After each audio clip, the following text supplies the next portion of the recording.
Mobile phone কিছু তথ্য আমাদের সামনে শেয়ার করার জন্য, যে তথ্যগুলো আমাদের জানা ছিল না, এবং স্যার যেটা বলেছেন যে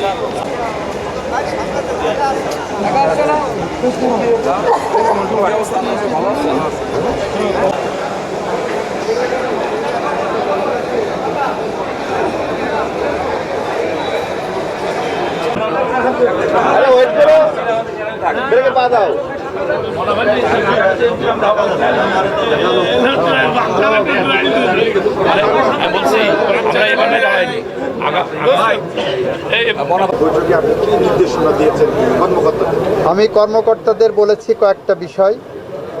সরকারি যেটা বরাদ্দ হবে সেই বরাদ্দ জনগণের জন্য বরাদ্দ হয়, প্রত্যেকটা পয়সা খরচ হচ্ছে সঠিক জায়গায়, এটা নিশ্চিত করতে বলেছি।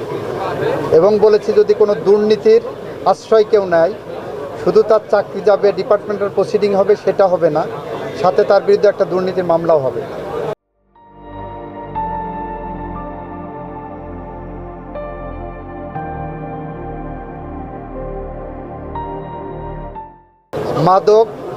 মাদকের ব্যাপারে জিরো টলারেন্স, সন্ত্রাস, রাজনৈতিক দুর্বৃত্তায়ন, সামাজিক হানাহানি, মারামারি, সমস্ত কিছু নিরপেক্ষভাবে ব্যবস্থা নেওয়ার জন্য প্রশাসনকে আমরা নির্দেশ দিয়েছি। কারণ গুটি কয়েক এ ধরনের মিসক্রিয়েন্টের কারণে সরকারের সব ভালো কাজের ভাবমূর্তি নষ্ট হতে পারে না।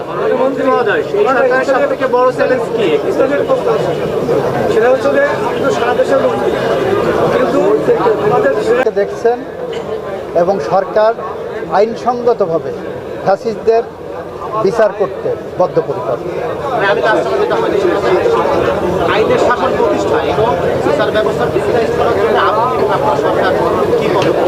আমরা এটা প্রথম দিনই বলেছি,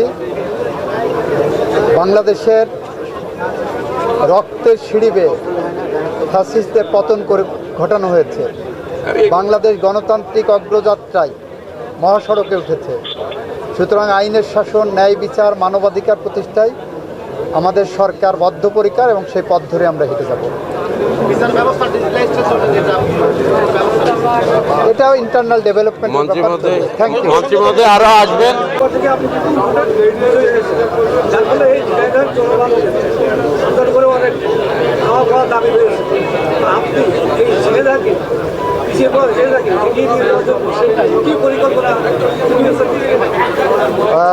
আমি সারা দেশের মন্ত্রী, এটা যেমন সত্য, অবহেলিত ঝিনেদাকে লেভেল প্লেইং ফিল্ডের জায়গায় নিয়ে আসার দায়িত্ব আমার আছে, সেটাও সত্য